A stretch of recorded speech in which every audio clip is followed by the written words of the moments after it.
sapagkat tayo ho ay nahaharap sa isang usaping pananagutan. Pero ito po ay hindi pangkaraniwan na usaping pananagutan. Ito po ay moral na usaping pananagutan.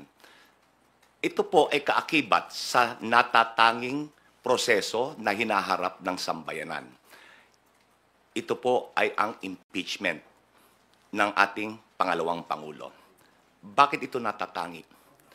Sa kauna-unahang pagkakataon, sinakdal ang pangalawang pinakamataas na pinuno ng bansa sa pagbabanta sa buhay ng Pangulo, ng unang ginang at ng Speaker of the House.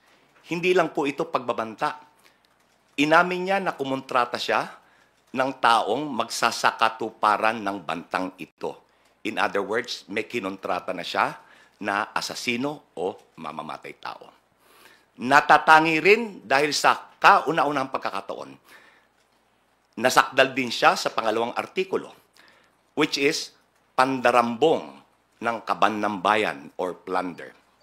Natatangi because nasasakdal siya sa pangatlong artikulo, malbersasyon ng pananalapi ng bayan.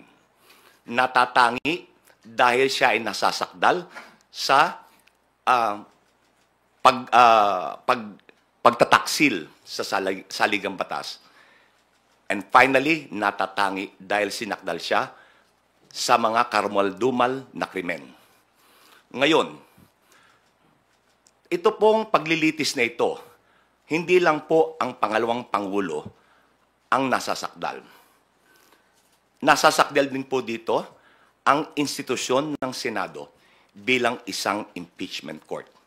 Nasasakdal din ang buong sambayanan na dapat ay buksan ang mga mata, makilahok sa proseso upang sa gayon ay matugunan ang mga pag-aagam-agam at mga katanungan.